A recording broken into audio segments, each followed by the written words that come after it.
Baie welkom by die voorlesing van die Afrikaanse Sabbatskoolles vir blindes en swaarsiendes.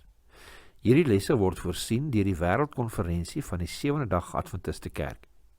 Die voorlesing van die les word aan u gebring deur SSL in samewerking met Adventiste Wêreldradio Afrikaans en word voorgeles deur Marlena Nel.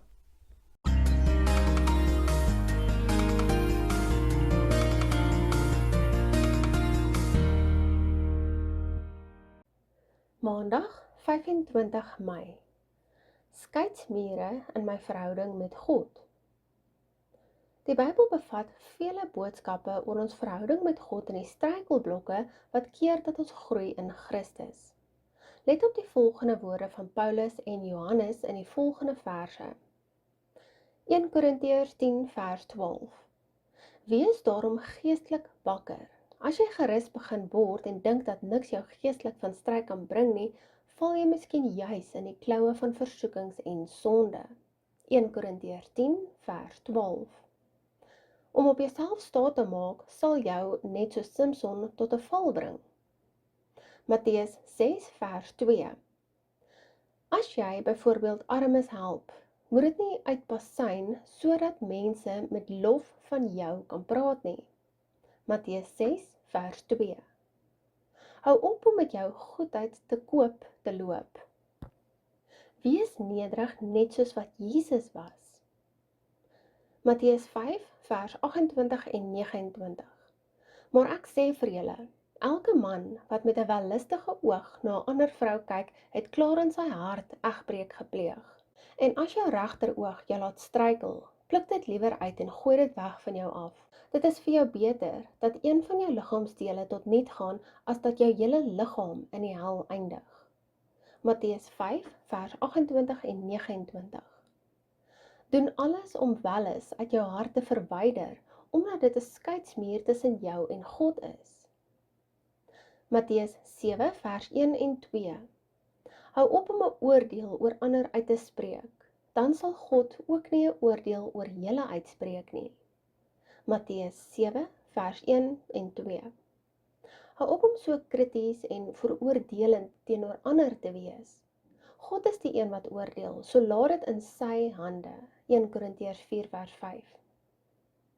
Ons lees Matteus 5 vers 44. Maar ek sê vir julle moet julle vyande lief hê en bid vir die wat julle vervolg. Matteus 5 vers 44. Ons moet ophou om ons vyande te haat. Deur 'n negatiewe ingesteldheid te hê teenoor diegene wat jou te nagekom het, rig jy dadelik 'n skeidsmuur tussen jou en God op. Bid liewers vir jou vyande en merk die verskil wat dit maak. Nie net in jou eie wandel met God nie, maar ook in jou interpersoonlike verhoudings met ander. Ons lees Matteus 5 vers 22. Maar ek sê vir julle dat iemand wat vir sy medemens kwaad is, al klaar 'n moordenaar is. So iemand behoort in die hof aangekla te word. Matteus 5 vers 22. Dalk probeer jy jou geskreeuery op geliefdes regverdig. Die vraag is net, hoe raak jou woede jou vriendskap met God, om nie eers te praat van diegene vir wie jy kwaad is nie. Hierdie is slegs enkele van die dinge wat ons laat struikel. Jesus gee 'n ernstige waarskuwing oor wat met hande, voete en oë wat ons laat sondig gedoen behoort te word. Waarteen waarsku hy ons hier? Ons lees Markus 9 vers 42 tot 48. En elkeen wat een van hierdie kleintjies wat in my glo laat struikel, dit is beter vir hom as 'n meulsteen om sy nek gehang en hy in die see gegooi word. En as jou hand jou laat struikel, kap dit af. Dit is beter vir jou om vermink in die lewe te gaan, as om 2 hande te hê en in die hel te gaan in die onuitblusselike vuur, waar hulle wurm nie sterf en die vuur nie uitgeblus word nie. En as jou voet jou laat struikel, kap dit af. Dit is beter vir jou om krepeel in die lewe te gaan, as om 2 voete te hê en in die hel gewerp te word in die onuitblusselike vuur, waar hulle wurm nie sterf en die vuur nie uitgeblus word nie. En as jou oog jou laat struikel, pluk dit uit. Dit is beter vir jou om met 1 oog die koninkryk van God in te gaan, as om 2 oë te hê en in die helse vuur gewerp te word, waar hulle wurm nie sterf en die vuur nie uitgeblus word nie. Markus 9 vers 42 tot 48.